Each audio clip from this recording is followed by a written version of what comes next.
आज लातूरमध्ये बंजारा समाजाच्या वतीने महामोर्चाचं आयोजन करण्यात आलं होतं। यामध्ये प्रामुख्याने दोन आमदार हे बंजारा समाजाचे सामील झाले आहेत, एक तुषार राठोड आणि दुसरे राजेश राठोड।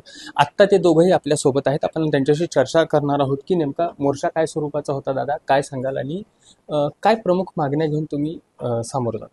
महाराष्ट्रातील बंजारा समाजाला एसटी प्रवर्गातून आरक्षण मिळालं पाहिजे यासाठीचा हा मोर्चा होता आणि प्रत्येक जिल्ह्यामध्ये हजारोंच्या संख्येनं समाज बांधव रस्त्यावरती उतरत आहेत आणि आज आपण पाहिलं की जवळपास 40,000 पेक्षा अधिक समाज बांधव या मोर्चाला सहभागी झाले होते। भारतीय जनता पार्टीचा सत्तेतला आमदार म्हणून समाज बांधवांनी मला या ठिकाणी आमंत्रित केलं आणि मी समाज बांधवांना या ठिकाणी आश्वासित केलेलं आहे की आपल्या ज्या काही भावना आहेत या भावना माननीय मुख्यमंत्री महोदयापर्यंत मी पोचवेल आणि महाराष्ट्रातील ज्या विविध सामाजिक संघटना ज्या आमच्या समाजाच्या हक्कासाठी लढतात त्या सर्व संघटनांचे प्रमुख सर्व राजकीय नेत्यांना सोबत घेऊन आम्ही या आरक्षणाच्या माध्यमातून एक बैठकीचं आम्ही आयोजन करू आणि माननीय मुख्यमंत्री महोदयांना आम्ही विनंती करू की राज्य मागास आयोगाकडे आपण हे प्रकरण सोपवावं, जेणेकरून भविष्यकाळामध्ये या राज्यातील बंजारांचं जे मागासलेपण आहे हे त्यांनी तपासावं आणि त्यांनी जर शिफारस केली तर आम्हाला त्या ठिकाणी एसटीतून आरक्षण मिळू शकतं असा विश्वास आम्हाला आहे। बरं, आता तुम्ही बोलत असं सांगितलं की जे बंजारा समाजाचं मागासलेपण आहे ते जर सिद्ध करायचं असेल तर मागास आयोग लागेल आणि एकीकडे जरांगे पाटील आता या मागास आयोगाला किंवा ओबीसी प्रवर्गाचं जे आहे GR आहे 94 त्याला चॅलेंज करताना दिसत आहेत, तर कसं पाहता याकडे? तुम्ही एक सत्तेचा भाग आहात। या ठिकाणी विविध काही वक्तव्य केलं तर ते इतर समाजाची भावना दुखावणारं होईल, त्यामुळं मी त्यांच्याबद्दल काही वक्तव्य करणार नाही। परंतु मी एवढंच सांगेन की बंजारा हा आदिवासींचे सर्व निकष पूर्ण करतो। त्यांची वेगळी बोलीभाषा आहे, त्यांची वेगळी वेशभूषा आहे, ते समाजाच्या मुख्य प्रवाहापासून त्यांचं वास्तव हे तांड्यावरती असतं। या सगळ्या गोष्टी ज्या आहेत हे बंजारा समाज आदिवासी असल्याची पुष्टी करतात, त्यामुळं आम्ही मागणी केलेली आहे। बाकी जरांगे कोणत्या GRला विरोध करतात, कोणत्या GRला समर्थन करतात हे त्यांचं राजकीय आकलन आहे, त्याबद्दल मी काही भाष्य करू इच्छित नाही। यासोबतच आता आमदार राजेश राठोड पण आपल्यासोबत आहेत। दादा, जो GR आत्ता मराठवाड्यामध्ये लागू करण्यात आला हैदराबाद गॅझेट आणि त्यामध्येच कोळी समाज असेल, बंजारा समाज असेल आणि मराठा समाज असेल यामध्ये वेगवेगळ्या नोंदी सापडल्या। यामध्ये आता नेमकं सरकार कोणत्या अँगलनी काम केलं म्हणजे या समाजांना पर्टिक्युलर आरक्षण मिळेल असं वाटतं? मी बंजारा समाजाविषयी या ठिकाणी खुलासा करू इच्छितो की पूर्वीपासूनच मराठवाडा हा हैदराबाद सरकार निजाम सरकारचा भाग होता। हैदराबाद सरकारचा मराठवाडा इथे आम्ही विमुक्त जाती आहोत, हैदराबाद सरकारचा तेलंगणात इथे आम्ही आदिवासी आहोत, आंध्र प्रदेशमध्ये आदिवासी आहोत, नॉर्थ ईस्ट कर्नाटकमध्ये आम्ही SC आहोत। त्याच्यामुळे वन नेशन वन कॅटेगरीच्या आधारावर बंजारा समाजाला ST बचं आरक्षण मिळावं अशी मागणी अनेक वर्षापासून मी करीत आहे।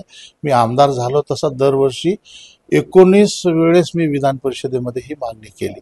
दुसरी गोष्ट की 2 तारखेला गॅझेटियरच्या संदर्भात GR काढून सरकारने निर्णय घेतला की याच्या आधारे मराठा समाजाला आरक्षण द्यावं। याच गोष्टीला समजून घेऊन बंजारा समाज हा आणखी आशेने सरकारकडे बघत आहे, त्यांच्या आशा पल्लवित झालेल्या आहेत आणि लाखोच्या संख्येने आज तब्बल महिनाभरामध्ये 26 लाखापेक्षा जास्त बंजारा लोक रस्त्यावरती उतरलेले आहेत। माझं म्हणणं आहे की आम्ही मूळ आदिवासी होतो, आम्ही मूळ आदिवासीचे सर्व निकष पूर्ण करतो। आमचं स्वतंत्र राहणं, गावापासून दूर, वेगळेपण, आमची बोलीभाषा, आमची स्वतंत्र संस्कृती, आमची रोटीबेटी व्यवहार पद्धती, आमची खानपान पद्धत, शिकार करून खाणे, कॉन्टिनेंटल जे आमचं फूड आहे ज्याला सळोई असं नाव आहे त्याच्यामध्ये रक्त मिसळून आम्ही खातो। जंगलामधील वाघ आणि सिंहाच्या नंतर रक्त मिसळून खाणारा किंवा रक्त खाणारा समाज जमात म्हणजे फक्त बंजारा। त्याच्यामुळे बंजाराला सगळ्या नियमामध्ये आम्ही बसतो आणि आम्ही बंजारा हे आदिवासी असल्याचे पुरावे निजाम सरकार हैदराबाद सरकारमध्ये होते, मद्रास गॅझेटमध्ये होते, सातारा गॅझेटमध्ये होते आणि CPBLR गॅझेटमध्ये पण होते। ब्रिटिश सुद्धा म्हणतं की criminal tribe, we are the tribe, म्हणजे आम्ही ट्राईब आहोत, जमात आहोत, हे ब्रिटिश पण म्हणतं। मग महाराष्ट्र राज्य सरकारकडे, हैदराबाद सरकारकडे, ब्रिटिश सरकारकडे, मद्रास सरकारकडे एवढे जर पुरावे असतील आणि आमच्या पूर्वजांकडे आदिवासीचे प्रमाणपत्र आहेत, कास्ट सर्टिफिकेट, धाराशिव उस्मानाबादमध्ये आहे, लातूरमध्ये आहे, नांदेडमध्ये आहे, बुलढाण्यामध्ये आहे, अमरावतीमध्ये आहे.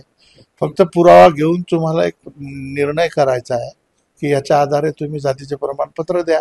सरकारला वेगळं काही त्रास या ठिकाणी आम्ही पण होऊ देणार नाही, कारण आम्हाला मूळ आदिवासीच्या आरक्षणामधून काही पण नकोय. मूळ आदिवासीचं आरक्षण कायम ठेवून आम्हाला एसटी बंजारा म्हणून आमचं जे 3% आहे तेच तिकडे, म्हणजे त्याची बेरीज पण चुकणार नाही, मूळ आदिवासीला धक्का पण लागणार नाही, सरकार अडचणीत येणार नाही, आणि जे आदिवासी संवर्गामध्ये आज ज्या जमाती आहेत त्यांच्यावर सुद्धा अतिक्रमण आम्ही करणार नाही.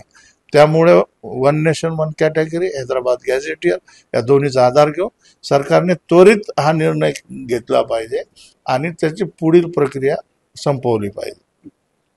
कायदेशीर ज्या काही प्रक्रिया आहेत त्या वेळेत पूर्ण कराव्यात आणि आमच्या मुख्यमंत्र्यांसोबत चर्चाही झालेल्या आहेत, अशा स्वरूपाचा आत्ता या दोघांनी आपल्याला सांगितलेलं आहे.